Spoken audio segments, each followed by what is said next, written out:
Boa tarde a todos, bom dia no Brasil. Espero que estejam me ouvindo, se puderem dar um sinal. Conseguem ouvir? Sim? Ok, muito obrigado.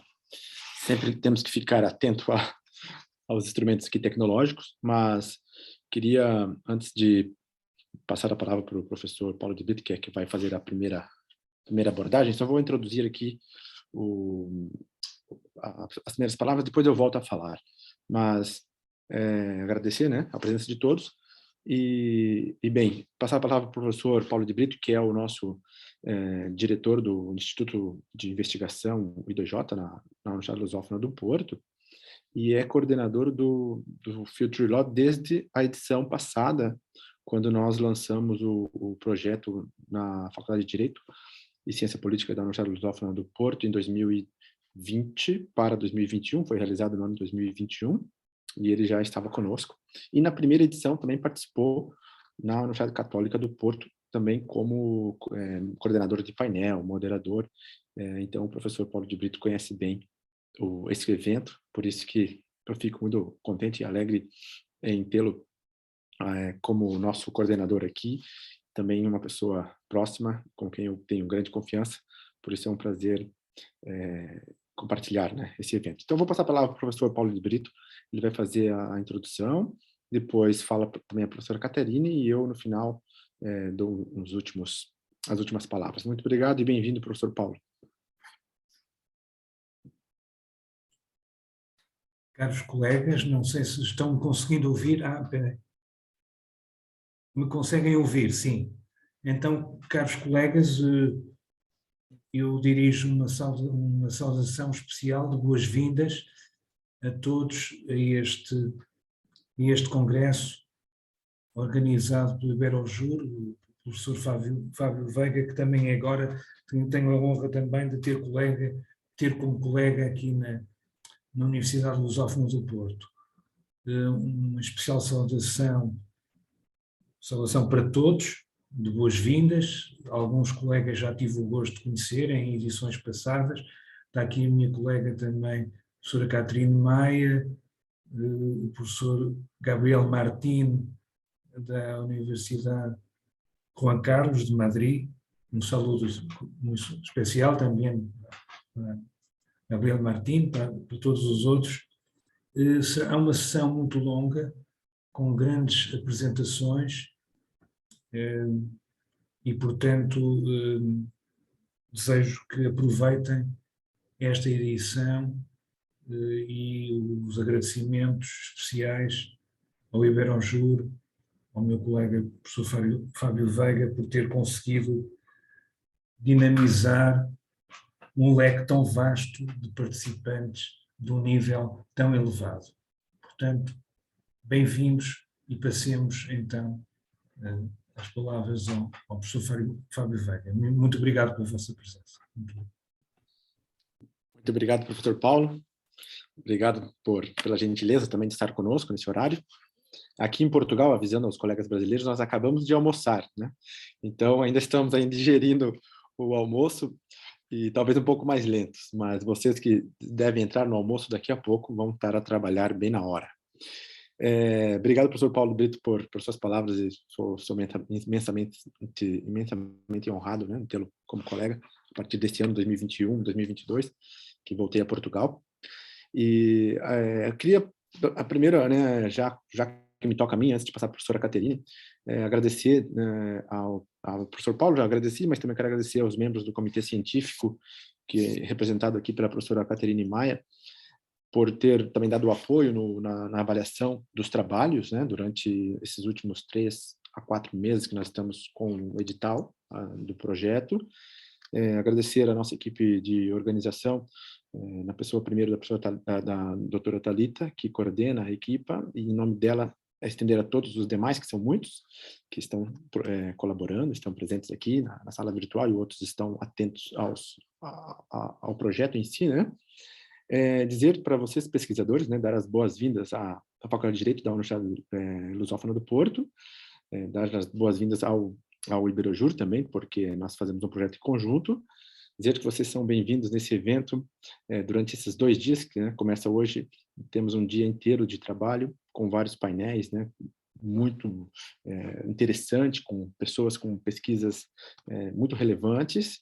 Então, dizer que vocês são bem-vindos, sintam-se em casa, né? Nós não estamos aqui presencialmente porque as circunstâncias nos impedem de participar presencialmente, mas a Universidade Lusófona do Porto recebe vocês de braços abertos, então sintam-se dentro da nossa casa e também dentro do projeto do Iberojur. Queria dizer que se vocês precisarem depois de qualquer tipo de apoio durante esses 2 dias, a equipe do Iberojur está atenta aqui às mensagens, podem pedir, qualquer dúvida estamos à disposição. Vamos ter 9 painéis científicos. Esses 9 painéis científicos são basicamente 70 conferências, né, dividida nos 2 dias, em painéis simultâneos. Vocês podem depois, quem recebeu o programa, ver o programa, podem ir para um lado ou para outro, escolher o painel que quer ficar e interagir à vontade. Nós temos um ambiente de um debate bastante democrático, né, de ideias livres. Estamos aqui justamente para nós debatermos, né, e divulgar as pesquisas, a nossa investigação. Por isso que sinta-se em casa. Nós não estamos aqui para limitar, mas justamente ao contrário, para abrir. Falando já agora um pouquinho dos meus colegas da Espanha, queria agradecer o professor Gabriel Martín, que está presente, por ter aceito o convite de ser um dos nossos oradores, né, do evento, dos ponentes, como dizem em espanhol. O professor Gabriel é um grande amigo, já participou também de vários projetos nossos aqui em Portugal, e eu e o professor Paulo de Brito já fomos a Madrid, estivemos com ele lá, na Universidade Rei Juan Carlos, e ficamos gratos por ele se dispor e disponibilizar assim o seu tempo para compartilhar conosco. Queria também agradecer o professor Davi Pavon, que deve entrar em poucos minutos, mas depois falarei com eles, e o professor Álvaro Alsina, que é professor também na Universidade Rei Juan Carlos, e junto com o professor Gabriel, fazemos aí uma equipa muito boa de bons jovens professores. Bem, então, desejar a todos um bom congresso. Quero passar agora a palavra para a professora Caterine, que vai dar também a sua palavra introdutória, representando os membros do Comitê Científico. Bem-vinda, professora Caterine.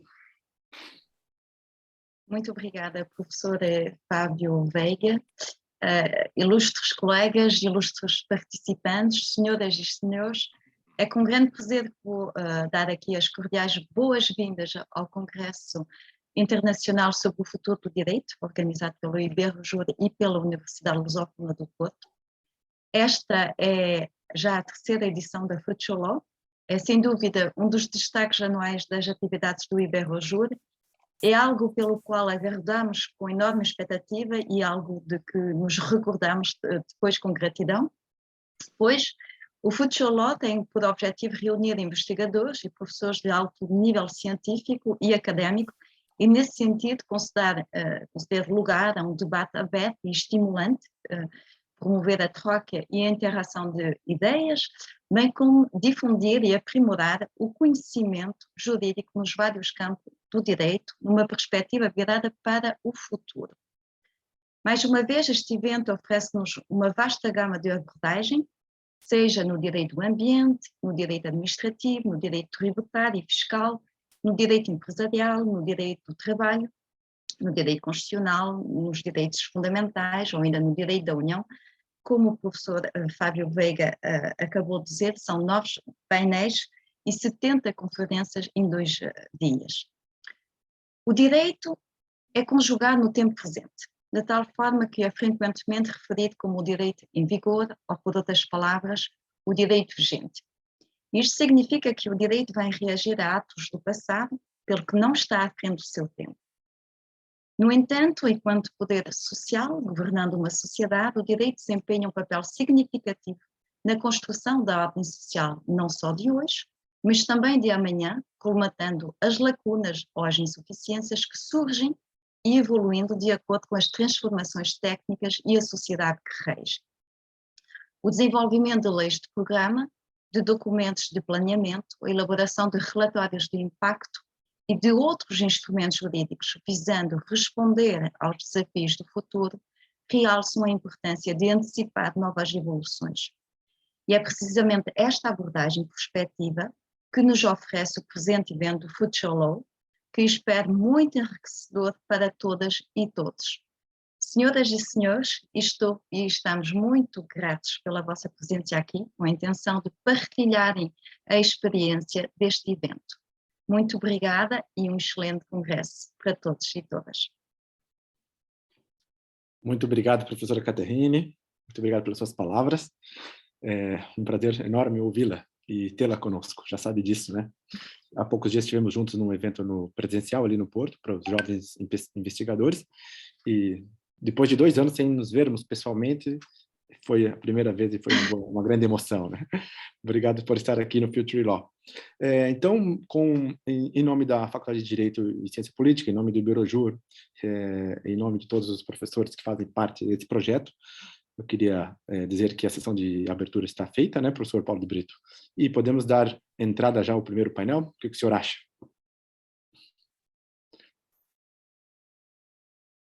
Sim, claro. Vamos já começar, que são muitos conferencistas e, portanto, vai ser uma sessão muito interessante. Muito bem. Muito obrigado, professor Paulo de Brito. Fazemos, então, agora o fechamento da sessão de abertura e já vou iniciar as plenárias. Eu vou pedir desculpa para falar um pouco em espanhol, porque os meus colegas estão da Espanha, mas falaré devagar. Muy bien. Bueno, ahora es mi turno de cambiar de idioma. Voy a hablar un poco en español para que mis colegas de España, de Madrid, que están aquí, disfruten un poco de nuestro Future Law, de nuestro tercer Congreso Internacional sobre el Futuro del Derecho. Para mí, como colega y amigo de los 3 ponentes de hoy, es un placer tenerlos en Portugal, tener aquí en el tercero Future Law. Quería agradecer inmensamente por aceptar este desafío nuestro de compartir un poco las ideas de una perspectiva comparada desde España, desde Europa, y los 3 son profesores así de alto nivel, con lo cual estoy muy agradecido por tenerles aquí. Voy a empezar entonces presentando los 3 a la vez, después paso la palabra al primer ponente. Primero tenemos el profesor Álvaro Alsina Lozano, que es profesor de Derecho Penal de la Universidad Rey Juan Carlos en Madrid, y también trabaja en un máster de Derecho en China. Es muy interesante este máster, y trabaja muy bien en los aspectos de Derecho Penal, de Derecho Deportivo. Su investigación estaba siempre con un vínculo en el Derecho también deportivo. Sé que hay mucha gente que estudia Derecho Deportivo en Brasil, entonces si hay uno y otro que tiene interés, profesor Álvaro es especialista. Y el profesor Álvaro hoy nos va a dar una conferencia, ¿no? Ya voy a hablar del tema. Luego, el otro colega y amigo es el profesor David Pavón Herradón, que es profesor también doctor en Derecho Penal y Derecho Penal y Derecho Económico, Penal Económico, profesor de la Universidad Complutense de Madrid y de la Universidad Europea de Madrid, y es investigador, así como el profesor Alsina, que me olvidé, son los 2 investigadores visitantes en nuestra universidad aquí en la Lusófona de Oporto. Entonces, tenemos sí, profesores que están aquí haciendo una estancia de investigación.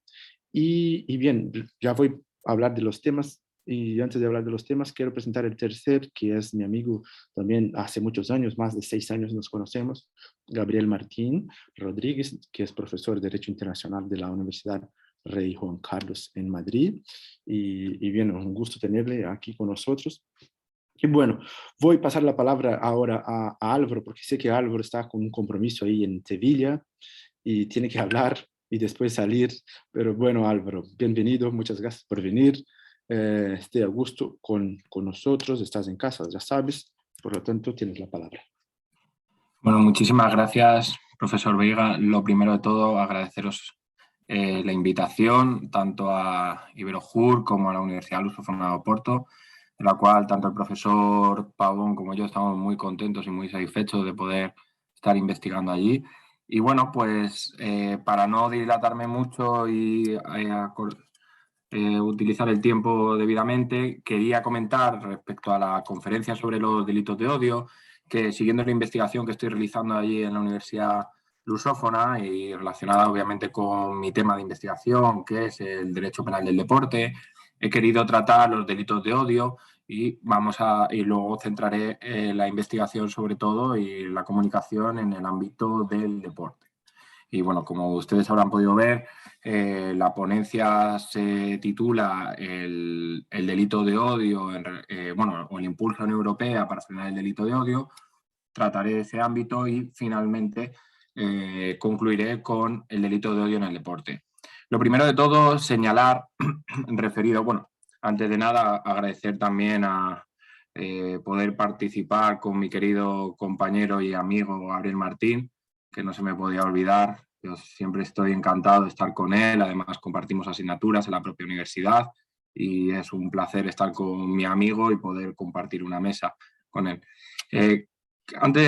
Comenzando con el tema del delito de odio, quería señalar, en esta investigación que estoy realizando en la Universidad Lusófona de Oporto sobre la expansión del derecho penal, tanto en el ámbito nacional como en el ámbito internacional, nos encontramos con la circunstancia del delito de odio como otro elemento referido a esta causística.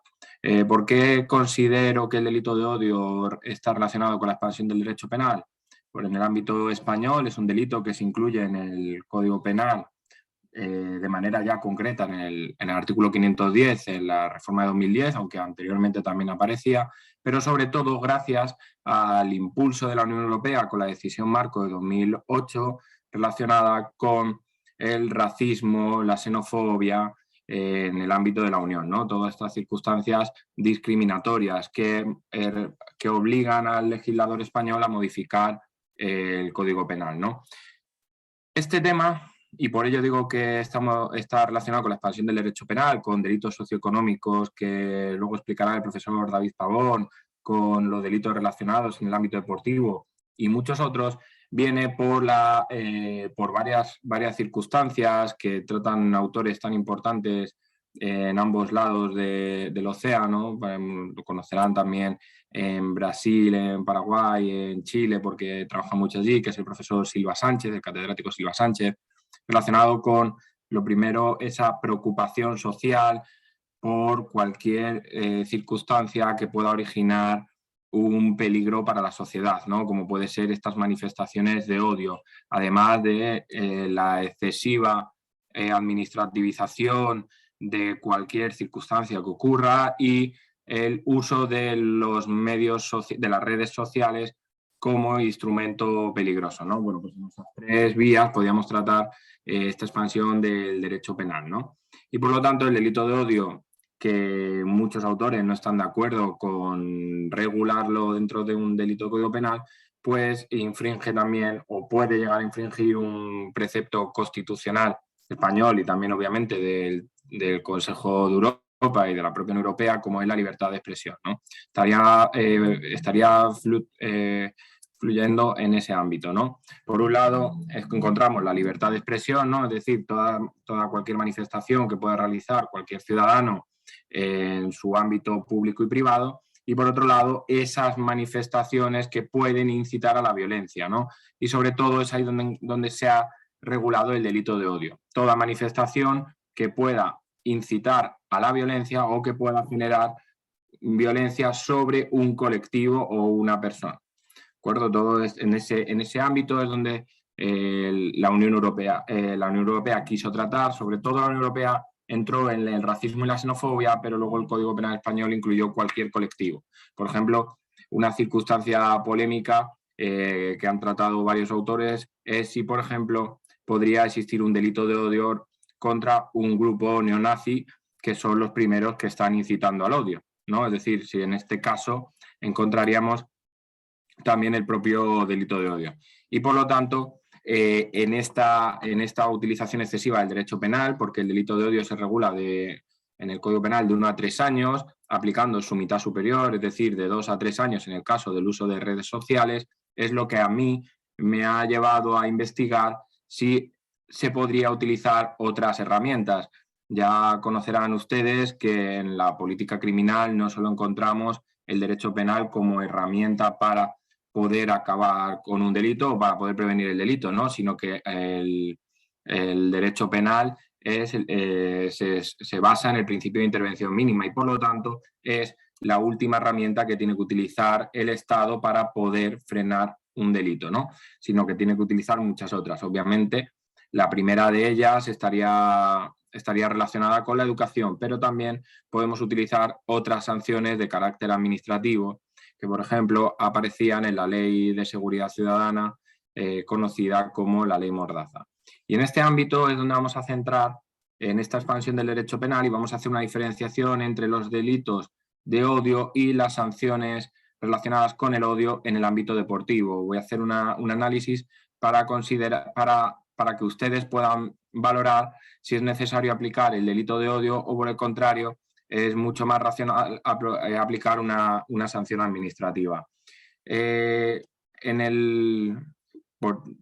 Relacionado también con la Unión Europea y con el Consejo de Europa, se aprobó el convenio de 1985 para frenar la violencia en el deporte y en el ámbito de la Unión Europea, manuales y algunas recomendaciones que sabemos que no tienen carácter vinculante, pero que ayudan a facilitar el trabajo entre los estados, ¿no?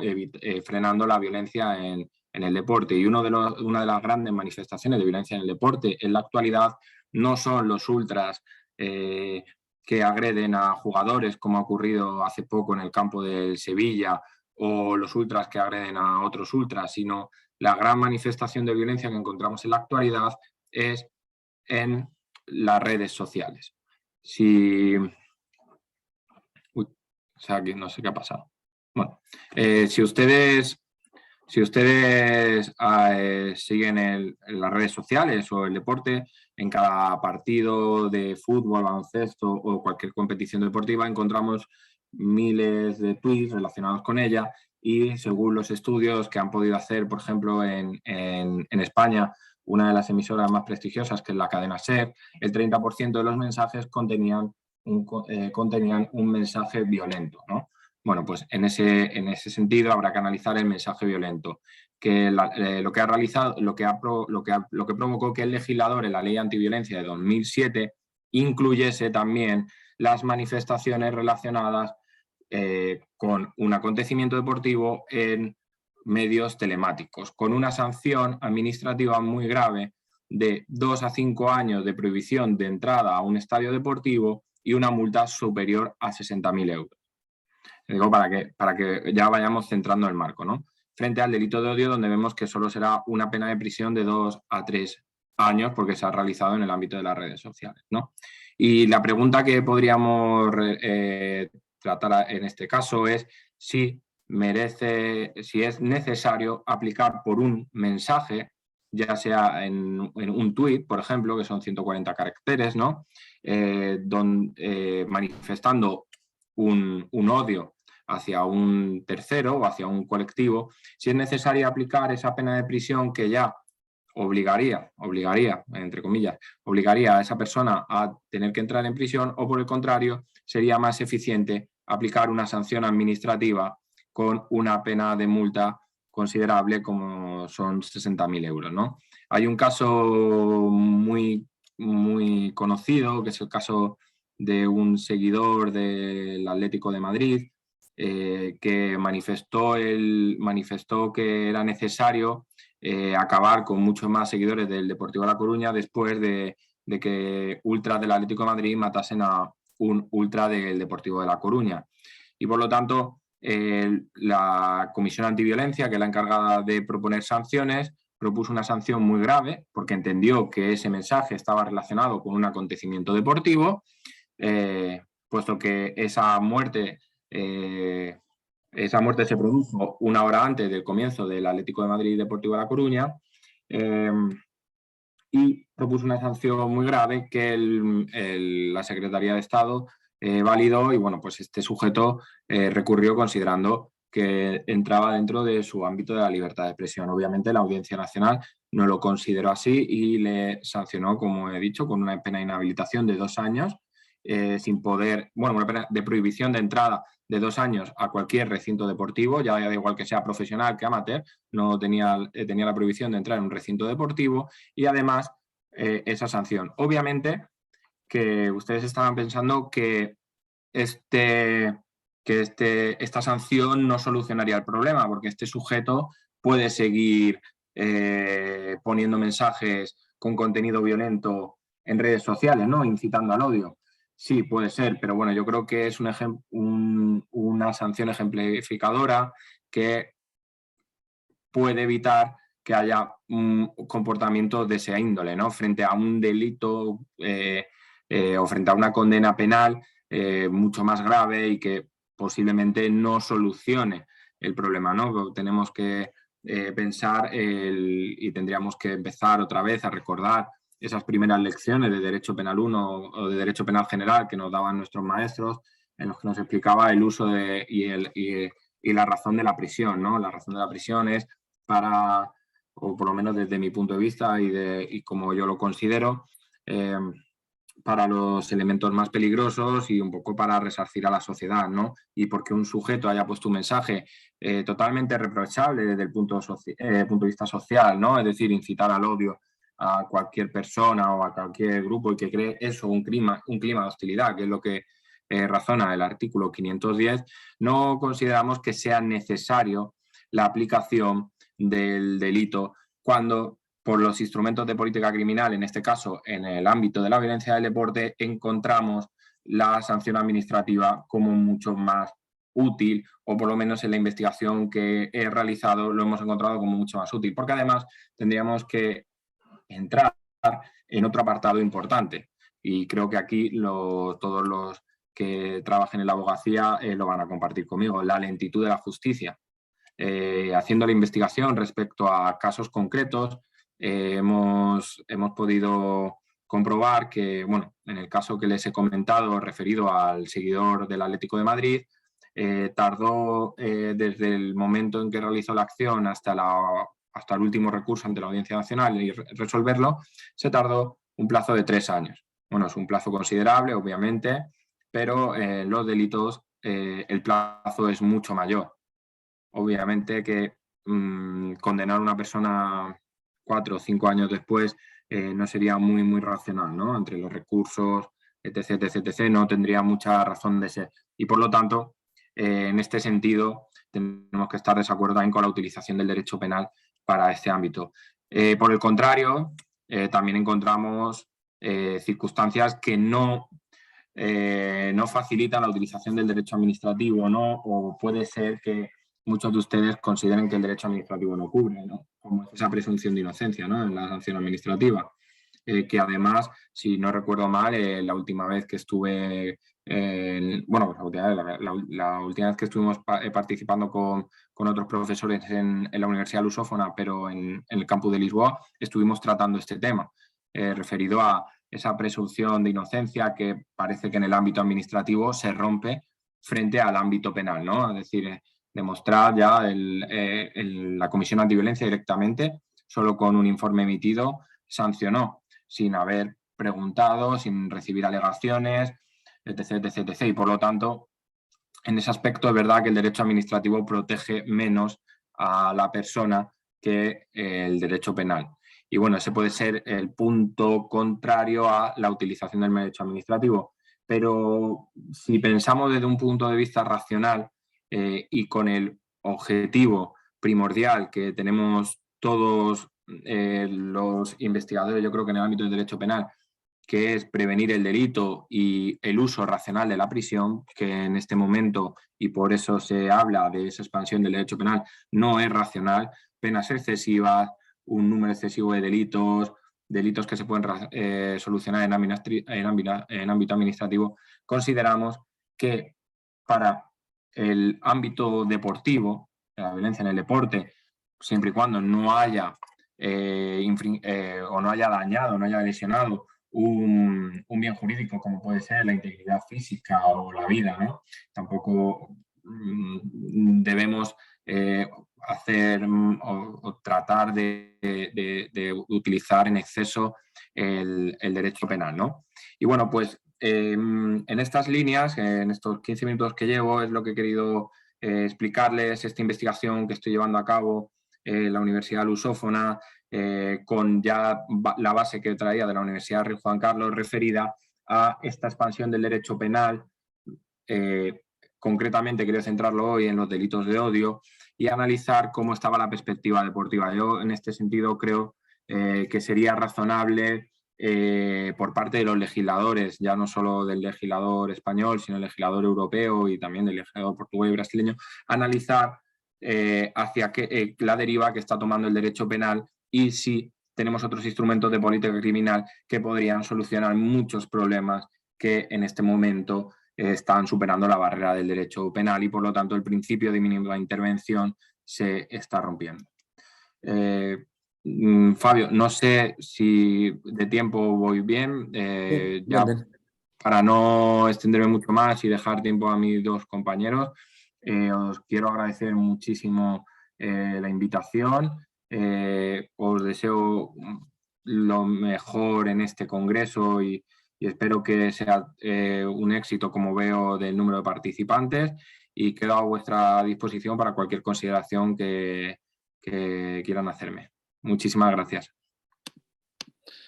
Muchas gracias Álvaro por su ponencia muy clara sobre el delito de odio, ¿no? O sea, es muy interesante y muy clarificadora.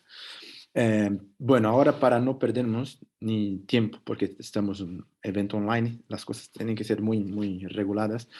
Ya quiero pasar la presentación a nuestro próximo ponente, que es el profesor David Pavón Herradón, de la Universidad Complutense de Madrid y la Europea de Madrid.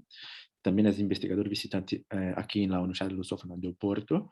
Y bien, ya nos coincidimos en Lisboa en el último evento en diciembre del año pasado, hace un mes y medio. Y bueno, profesor, muchísimas gracias por aceptar la invitación. Tienes también, es bienvenido, estás en tu casa y aunque sea online, estamos en casa.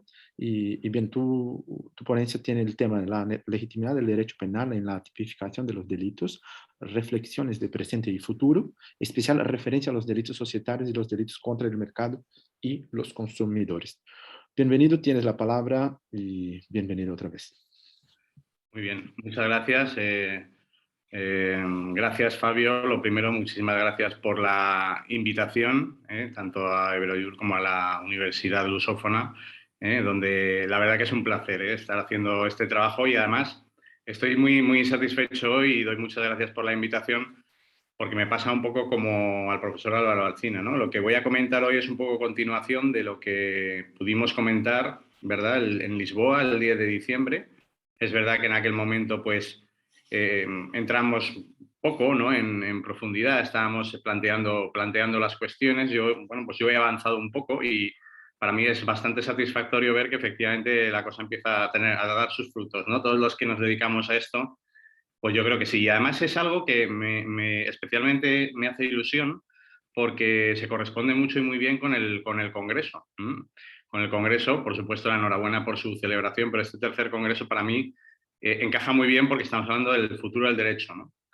Y mi disciplina es el derecho penal y la verdad que el profesor Alsina decía hace un momento, nos hablaba, ¿no? Su gran eslogan, si se me permite, es la expansión del derecho penal. La expansión del derecho penal.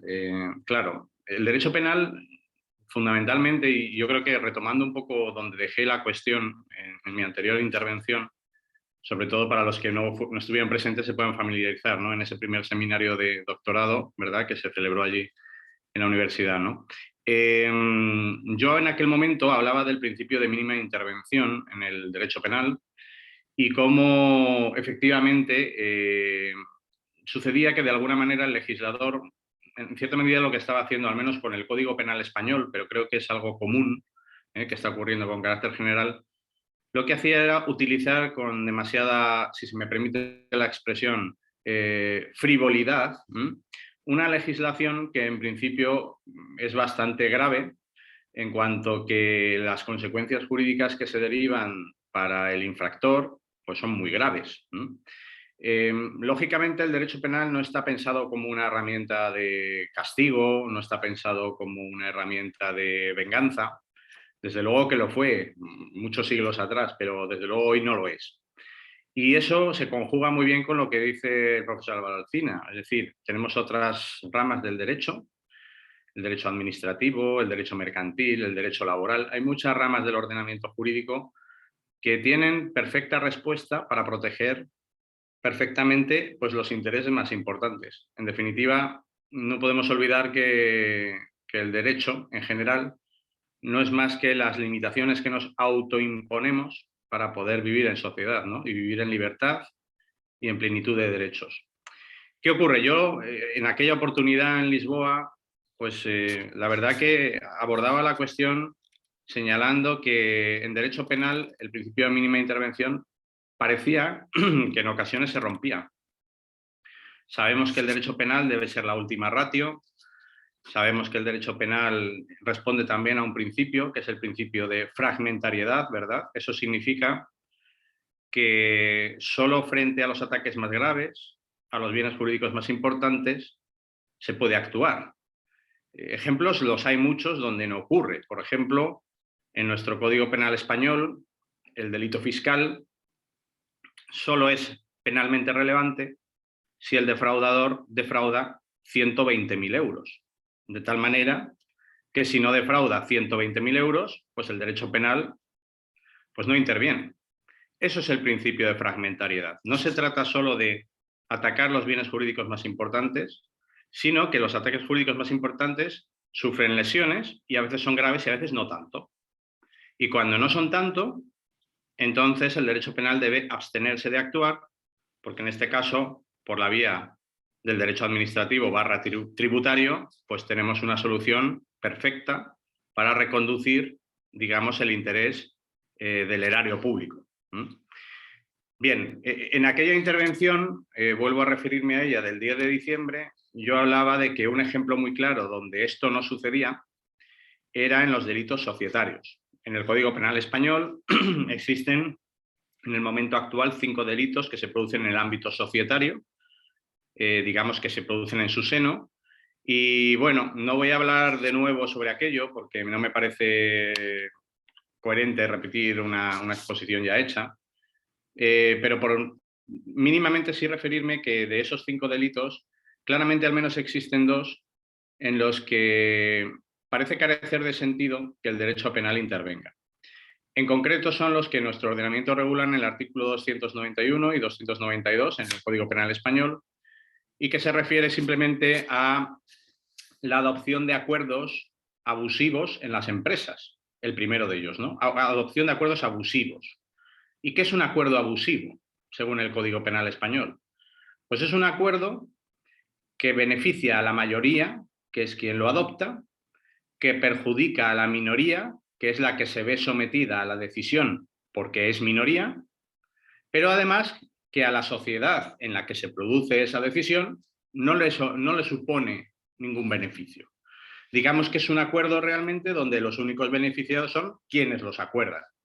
¿De acuerdo? Por lo tanto, esto es como si, por ejemplo, para poner un ejemplo absurdo, en una sociedad de 10 socios, 6, que son la mayoría, deciden que los beneficios que hay que repartir en un determinado momento no se van a repartir de manera igualitaria entre los 10 socios, sino que estos 6 deben percibir el doble de dinero que los otros 4, aunque la entidad siga pagando lo mismo.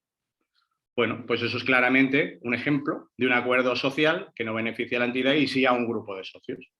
Bueno, esto en el Código Penal español es delito. También es delito lo que viene regulado en el artículo 292. ¿De acuerdo? El artículo 292 nos habla de acuerdos adoptados por mayorías ficticias. Es decir, quien en principio no ostenta la mayoría, sin embargo, hace, digámoslo así, una treta, un movimiento que le permite lograr una mayoría que en realidad no le corresponde. Por ejemplo, en un momento dado se niega el derecho de voto a determinados socios de manera ilegítima. Y eso permite que lo que no es mayoría pase a ser mayoría. Por ejemplo, otro caso sería el abuso de firma en blanco. Es decir, un socio que no puede acudir entrega a otro su derecho de voto, delega en otro el voto y en lugar de atender lo que el socio quiere que se vote, el delegante, el socio que recibe, digamos, esa delegación, la utiliza a su criterio, no al criterio del socio que se la ha entregado. pues es un abuso de firma en blanco. Es decir, tengo una firma y puedo hacer con ella lo que quiera. Con ello se logra una mayoría que en realidad no se tiene. Es decir, esto también, según nuestro Código Penal en España, es delito. Claro, yo el otro día, insisto, cuando estábamos en Lisboa hablaba de ello, pero no profundizaba en ello, no explicaba esto así. Y claro, es evidente que el ordenamiento jurídico en el ámbito mercantil ya cuenta con suficientes resortes para impugnar acuerdos sociales, para exigir responsabilidad de órganos de administración, de órganos directivos de las entidades. Digamos que el socio puede ejercer sus derechos y puede ejercerlos frente a un tribunal y no necesariamente en vía penal. ¿De acuerdo? ¿Por qué cuento este ejemplo? Pues cuento este ejemplo porque a lo mejor el acuerdo, pues francamente no tiene una gran relevancia. Puede ser, a lo mejor, qué días hay que ir o no a celebrar las juntas. Y se hace los días que le conviene a la mayoría. Bueno, pues eso no tiene por qué tener una gran repercusión socioeconómica, ¿no? Sin embargo, está en el Código Penal. Es decir, yo, profundizando en lo que inicié en mi anterior intervención, sí considero y tengo claro que estos delitos societarios sí rompen un principio de mínima intervención y creo que es excesivo que el derecho penal tenga que intervenir alternativamente, no subsidiariamente, sino alternativamente a la decisión del afectado. El afectado puede decidir ir a la vía mercantil o a la vía penal. Y digamos que esto no debería convivir alternativamente, sino sería uno subsidiariamente el otro, cuando la vía extrapenal no ha servido, digámoslo así, para reconducir la situación. Pero bueno, yo he ahondado estos días, aprovechando mi investigación en la Universidad Lusófona, pues claro, yo he avanzado. Y entonces le he dado una vuelta de tuerca a esto y he llegado a la conclusión de que, saltando ya los delitos societarios, que parece que estoy también un poco obsesionado con ellos, ¿no? Es mi línea principal de investigación. Sin embargo, me he dado cuenta que hay otras figuras en el Código Penal español que son muy peculiares y que nos informarían igualmente de una expansión del derecho penal, como dice en palabras del profesor Alsina, muy exagerada y muy injustificada. Pongo un par de ejemplos. El Código Penal español, y me refiero ya a delitos contra los consumidores y usuarios, que es la segunda parte de ese título tan extenso que propuse, el Código Penal español, por ejemplo, en el artículo 283, introdujo un delito que es muy peculiar, que es, para que todo el mundo lo entienda ahora mismo, se sanciona cuando se lleva a cabo una manipulación de un aparato que sirve para medir el precio de las cosas. Por ejemplo, un surtidor de una gasolinera. Yo puedo alterar el surtidor de la gasolinera de tal manera que eso lo que produce, el efecto que produce es o cobro más porque finjo haber echado más cantidad de gasolina de la que yo he echado, o de alguna manera hago avanzar más rápido alguna de las numeraciones de tal manera que al final el efecto, en definitiva, no es más que el usuario, en este caso vulgaris que se dice de la gasolinera, echa gasolina y al final lo que ocurre es que paga o más cara la gasolina o ha echado menos de la que le han cobrado. Por lo tanto, hay un delito especial que es solo para esto, pero yo me pregunto, a ver, esto es una estafa. Esto es una estafa. La estafa no es más que llevar a cabo un engaño que no puede ser burdo, que no puede ser absurdo, un engaño, lo que llamamos, ¿verdad?, los penalistas, un engaño bastante, que lo que provoca es que la persona que recepciona esa información lleva a cabo un desembolso patrimonial, paga por algo que en condiciones normales de no haber sido engañado no hubiera pagado. Cuando uno va a una gasolinera a echar gasolina y le dicen que vale tanto, cuando en realidad vale menos porque no ha echado tanta gasolina y pagas, no puedo entender cuál es la diferencia con el delito de estafa. Claro, expansión del derecho penal, cosificación del derecho penal, utilización del derecho penal. Sí, yo me temo que los políticos que solemos tener todos, y no lo digo por ninguno en concreto, lo digo que nadie malinterprete mis palabras, ¿no? Pero al final el derecho penal, como otras herramientas, el derecho fiscal, El derecho, o sea, hay muchas partes del ordenamiento jurídico, el derecho laboral en cuanto a las contrataciones, ¿verdad? Hay muchas partes del ordenamiento jurídico que no son más que un instrumento político. Y aquí en España lo que ocurrió es que en un momento dado se puso de moda que las gasolineras te engañaran y en lugar de aplicar el Código Penal, pues alguien que tenía buenas ideas decidió crear un artículo nuevo. Otro más. ¿Qué diferencia puede haber entre... Fíjense ustedes lo absurdo, ¿no? Probablemente me digan, bueno, esto no es así. ¿Alguna explicación hay? Sí, hay una explicación, pero que no tiene sentido. La estafa es un delito que atenta contra el patrimonio. Lo que pretende proteger el legislador es el patrimonio del particular.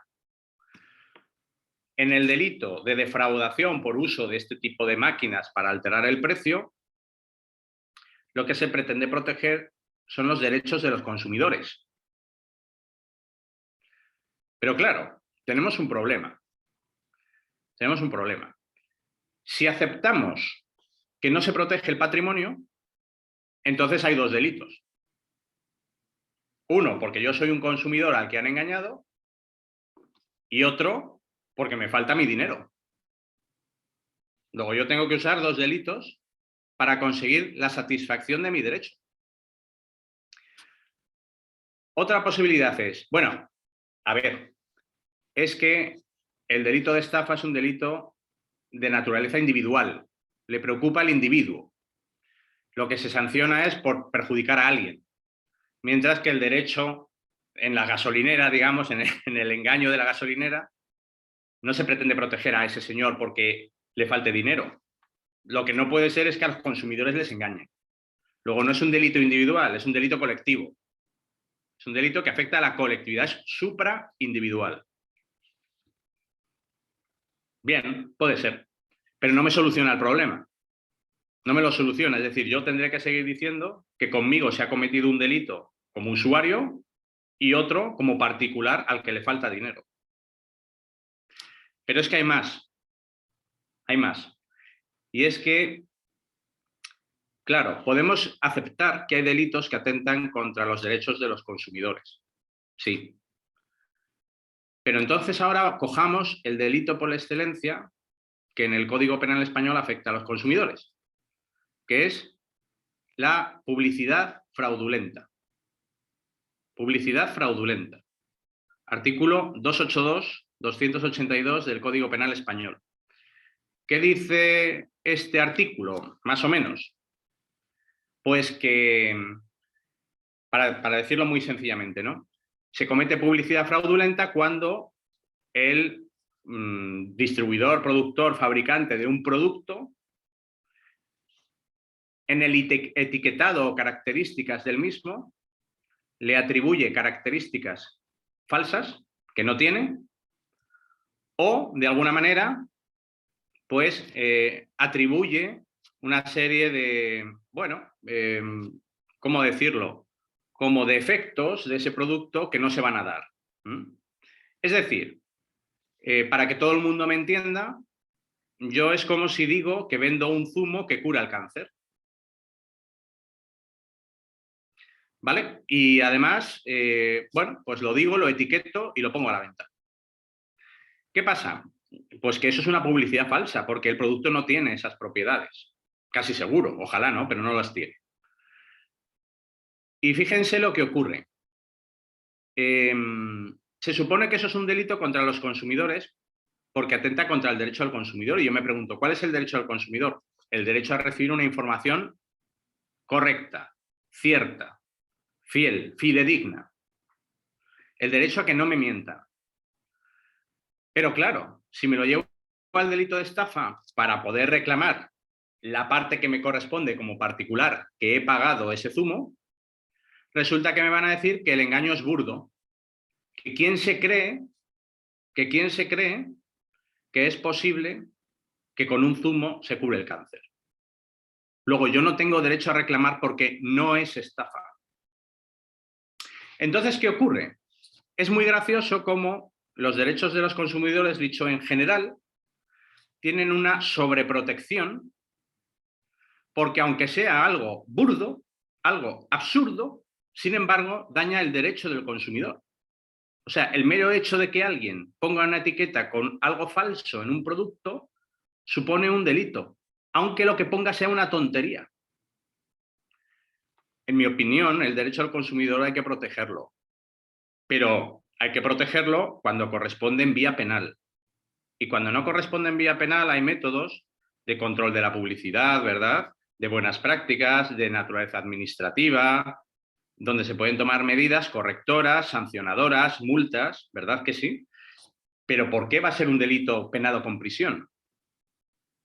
Cuando entendemos que el mensaje es absurdo. Bueno, pues vamos a hablar un minuto. Tampoco quiero, Fabio, perdona que no sé cuánto tiempo llevo ni lo que me queda, si me he excedido o no. Bien. Claro, vamos a hablar del futuro del derecho. Hoy hablamos en este congreso del futuro del derecho. Y claro, supongo que yo hablo del derecho penal porque es lo mío y otros compañeros hablaréis de otras cosas porque es lo vuestro. Pero al final es común la idea del futuro del derecho, ¿no? El derecho tiene que abarcar pues, nuevas realidades, las realidades de las redes sociales, las realidades de, bueno, de la tecnología, ¿verdad? Todo lo que tiene que ver con el ámbito digital, todo esto es correcto. Las nuevas formas de contratación, las nuevas formas de intercambio de mercancías, muchísimas cosas. Todo el tema de compliance, o sea, nos hemos metido en 1000 cosas, ha evolucionado en los últimos años, últimos 10 años para acá, es un salto tremendo el futuro del derecho. Pero yo me temo, y esta es la crítica que yo pongo en la mesa y que espero poder seguir felizmente investigando en la Universidad Lusófona y contándolo también aquí en Iberoyur, es que a lo mejor el futuro del derecho no es solo avanzar ante nuevos retos, sino que a lo mejor el reto también es reconsiderar lo que hemos hecho hasta ahora. Esto es como cuando tenemos muchas leyes, ¿verdad? Con muchos cambios normativos y decidimos hacer un texto refundido, ¿verdad?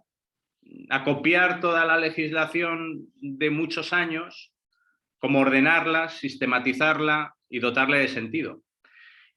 Y yo creo que hay muchas disciplinas del derecho, y una es el derecho penal, donde empieza a ser necesario dar una pequeña vuelta dogmática, jurisprudencial, legislativa, a bueno, lo que hemos hecho hasta ahora y tratar de ordenar un poco la casa. Tratar de ordenar un poco la casa, porque yo me temo que al final es que, hablaba el profesor Alsina de los delitos de odio, ¿no? ¿Cuántas veces hemos dicho, bueno, es necesario incluir este tipo de circunstancias en el Código Penal, por ejemplo, ¿no? Pero, jolín, es que cualquier cosa es un delito de odio hoy.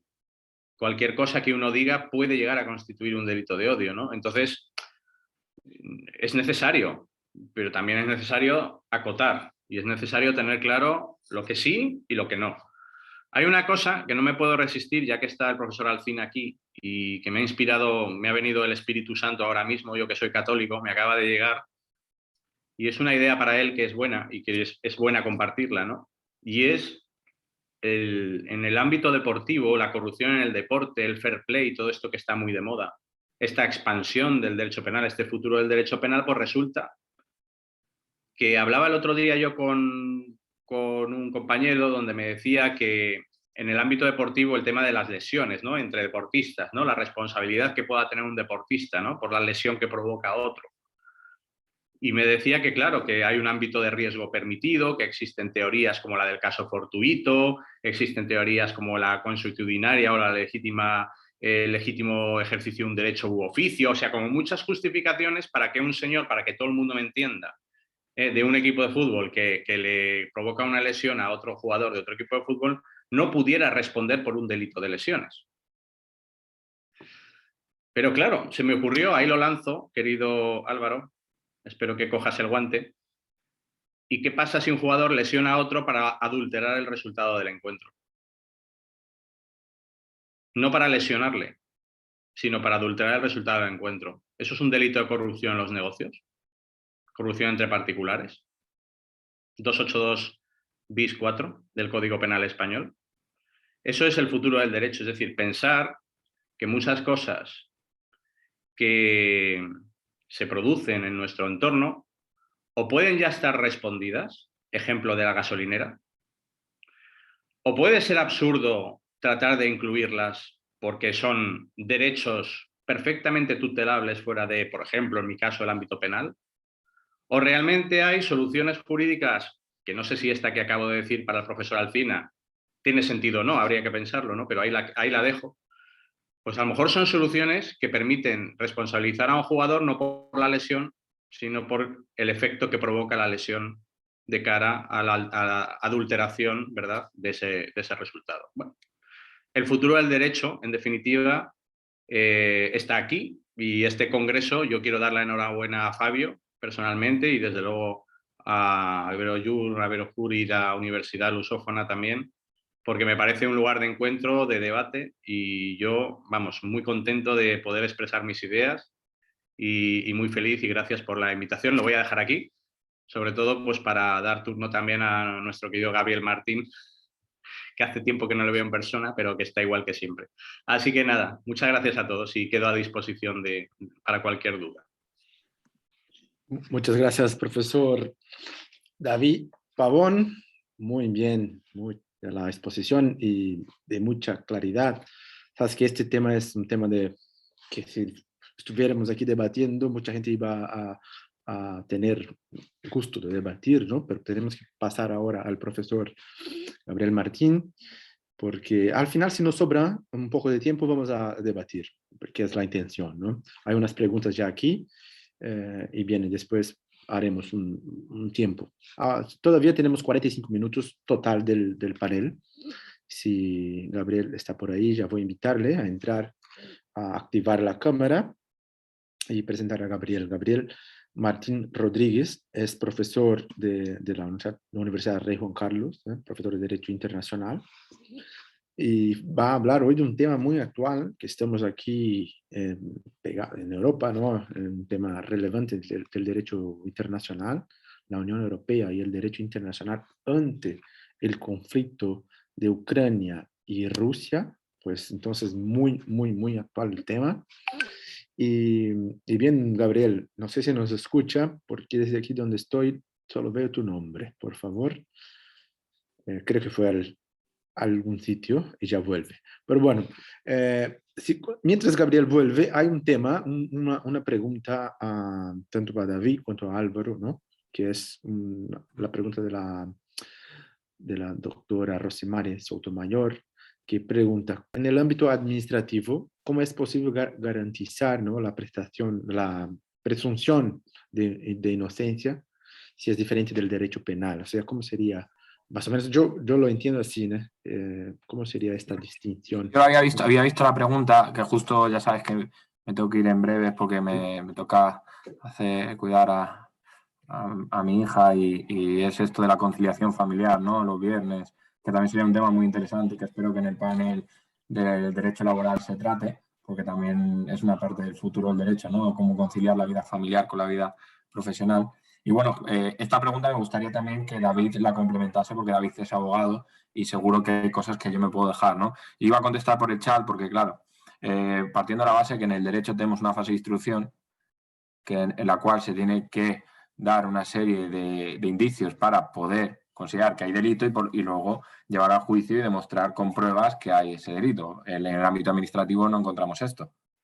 Sí, esa es la primera, partimos de esa base. Y por lo tanto, en este sentido, por eso yo me refería a que la falta de protección del sujeto activo en el derecho administrativo frente al derecho penal. No sé, David, si añadirías algo más. Lo que he querido ser muy breve, pero... Sí. Yo puedo añadir, gracias Álvaro, bueno, a mí ya sabéis que soy un polémica, soy una persona que me encanta la batalla, y entonces yo, pues mira, me amparo en mi libertad de expresión, ¿no? Hay una cosa que a mí me llama la atención. Yo he defendido a muchos chavales a los que en un momento dado pues se les ha intervenido pues con algún tipo de sustancia, ¿verdad? Pero para consumo personal, o sea, una cosa absurda, ¿no? Y en el cacheo policial, en el registro, ¿verdad?, pues resulta que además de encontrarles pues un poco de hachís, por ejemplo, pues para fumárselo, pues han encontrado una navaja. Y les llega la sanción administrativa, ¿verdad? La sanción administrativa sin derecho a explicar qué hacían con algo de hachís en el bolsillo y con una navaja. La sanción está. Claro, cuando uno tiene que defender esa sanción, yo me busco siempre el truco. Y lo que yo digo es, bueno, si la norma administrativa dice que lo que está prohibido es la tenencia ilícita de drogas, pues es que hay una que es lícita. Porque si no diría la tenencia. Pero no dice que esté prohibido tener droga, sino que lo que dice es que está prohibido tener ilícitamente droga. Ah, o sea que se puede tener lícitamente. No sé si me explico.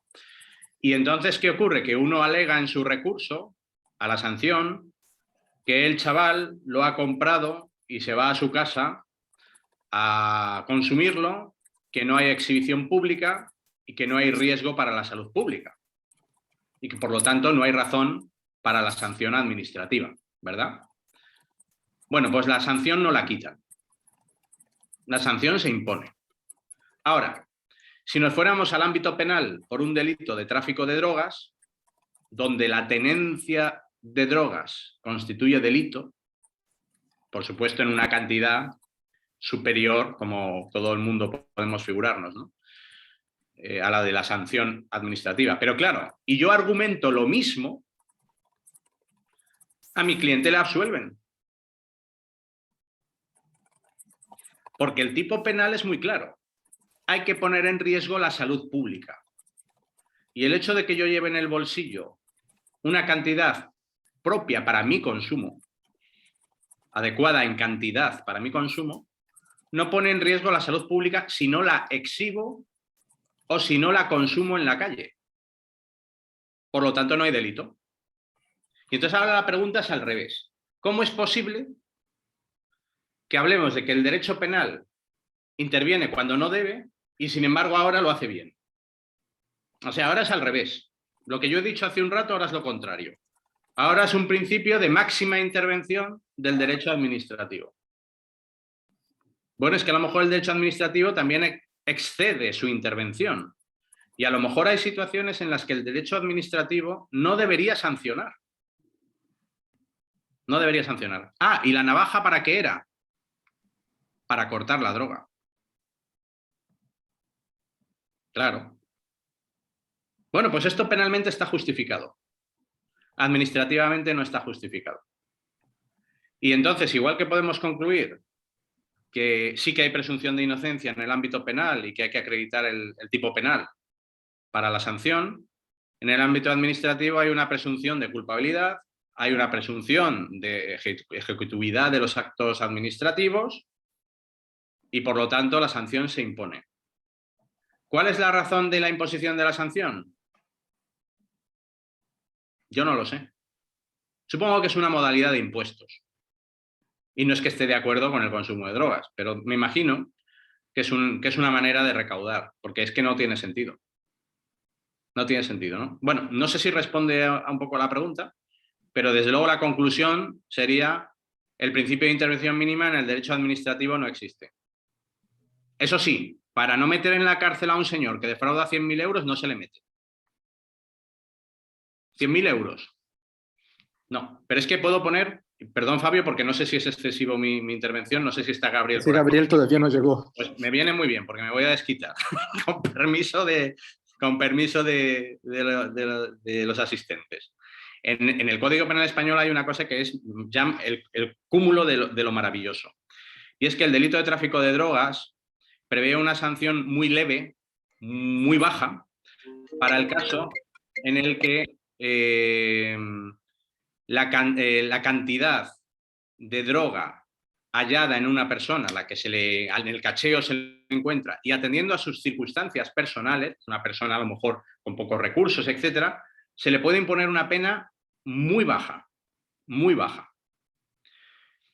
Pero el Código Penal, imaginemos que el caso, para que coja sentido el caso, sería un sujeto al que en la calle se le detiene y se le encuentran 2 papelinas de cocaína y 100 euros, que presumiblemente los ha obtenido de vender 2 papelinas más.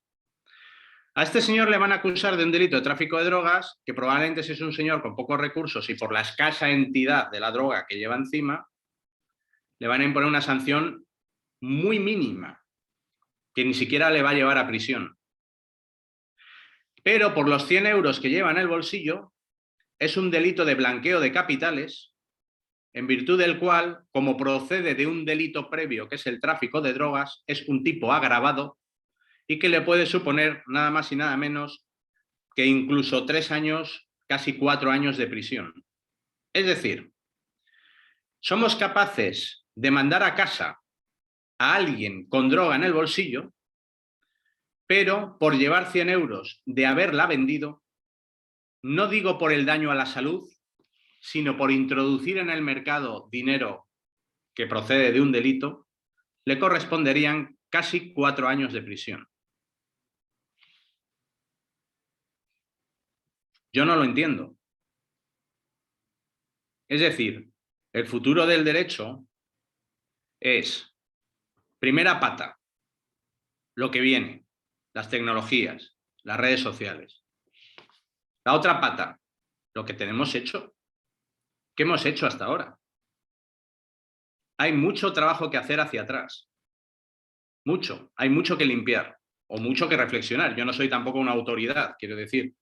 Probablemente lo que yo esté diciendo pues tenga fundamentación y por lo tanto yo no tenga razón.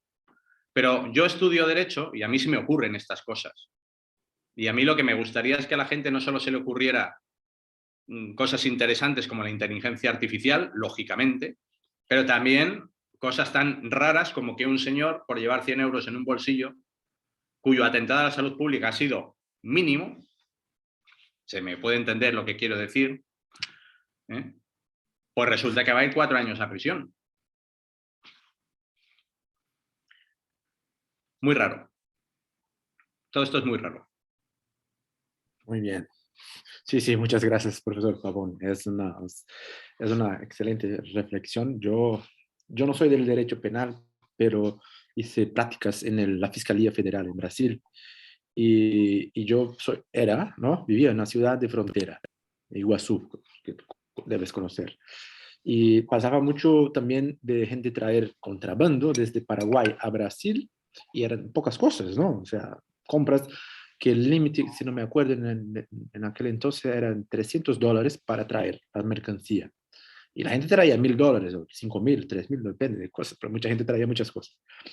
Y nosotros como el Ministerio Fiscal muchas veces teníamos que o sea, denunciar el crimen, el delito, y yo preguntaba al mi fiscal, ¿denunciamos o no denunciamos? Y él miraba, ¿está en el Código Penal? Sí, denuncia. Entonces, la mentalidad fiscal es más fuerte, ¿no? O sea, y claro que los abogados tienen que trabajar duro para sacar este preconcepto, ¿no? Que existe muchas veces.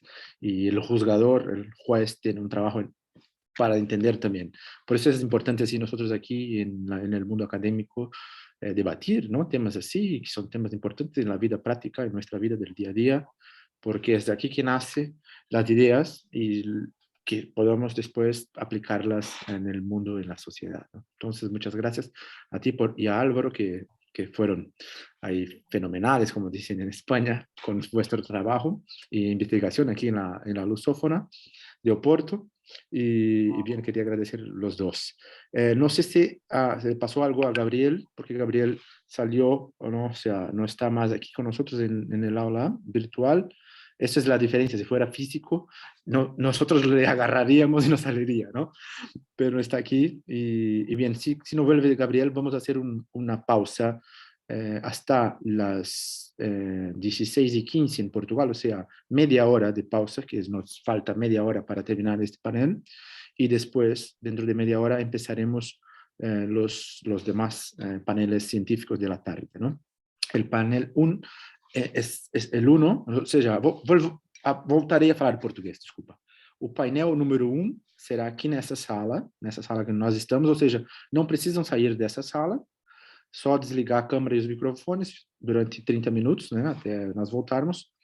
E depois do painel 2, a equipe de organização vai colocar aqui os links, e quem já recebeu também por e-mail pode acessar o painel 2 no horário. Dentro de 30 minutos voltaremos com as exposições, portanto, por causa, não sei se o professor Gabriel Martins aconteceu algo com ele, espero que não seja nada grave.